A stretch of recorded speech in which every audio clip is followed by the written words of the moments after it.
चलो बच्चों, let's read the question. The question says which of the following is false for ascomycetes? A. Ascomycetes involve variously pigmented molds. B. Thallus of ascomycetes consists of aseptate and unbranched hyphae. C. In ascobolus, sexual reproduction occurs by spermatization. D. Process of karyogamy is usually delayed to begin a dikaryophase. तो क्वेश्चन में हमसे पूछा है given statements में से कौन सी statement ascomycetes के रिलेशन में फॉल्स है. तो सबसे पहले हम क्या करेंगे, इस क्वेश्चन में की कॉन्सेप्ट समझेंगे.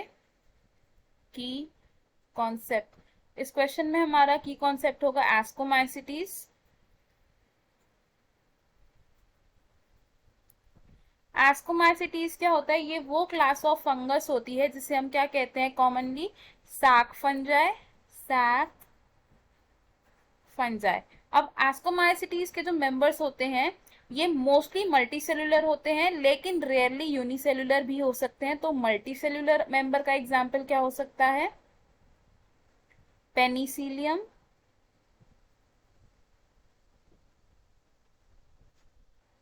और यूनिसेलुलर ऑर्गेनिज्म का एग्जांपल क्या हो सकता है, यीस्ट.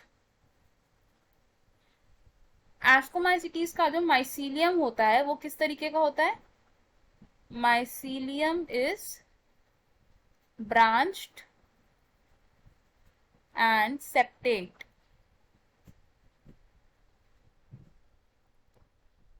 एस्कोमाइसिटीज के कुछ मेंबर्स पिगमेंटेड होते हैं. पिगमेंटेड मेंबर्स के एग्जाम्पल क्या हो सकते हैं, फ्यूजेरियम,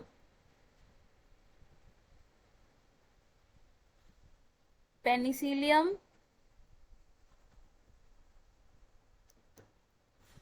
एक्सेट्रा.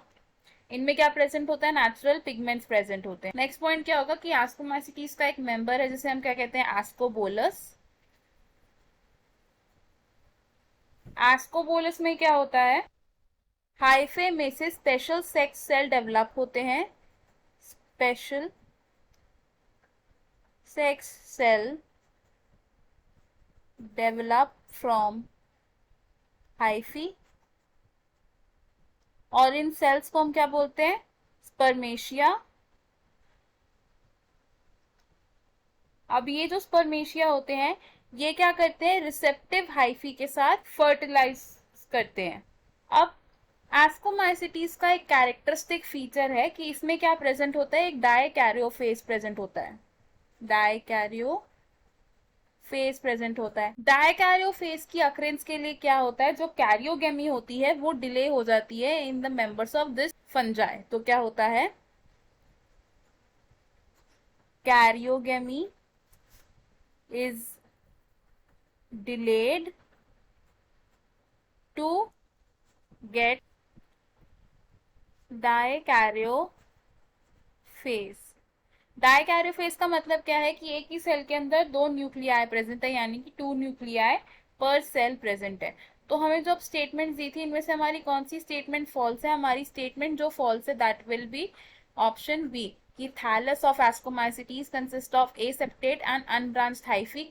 क्योंकि एस्कोमाइसिटीज का माइसीलियम कैसा होता है, सेप्टेट एंड ब्रांच. तो हम क्या लिखेंगे, ऑप्शन बी इज करेक्ट. बाकी के ऑप्शंस क्यों इनकरेक्ट है, ऑप्शन ए से ascomycetes involve variously pigmented moulds. तो ये स्टेटमेंट ट्रू है, इसलिए ऑप्शन क्या हो जाएगा, रॉन्ग हो जाएगा. ऑप्शन सी से in Ascobolus sexual reproduction occurs by spermatisation. तो ये स्टेटमेंट बिल्कुल ठीक है, तो ये ऑप्शन हमारा रॉन्ग हो जाएगा. Option D says process of karyogamy is usually delayed to begin a dikaryophase. तो ये स्टेटमेंट भी ट्रू है फॉर एस्कोमाइसिटीज. तो ये ऑप्शन क्या हो जाएगा हमारा, रॉन्ग. हमारा करेक्ट और final answer will be option B. I hope you understood it well. All the best. Thank you.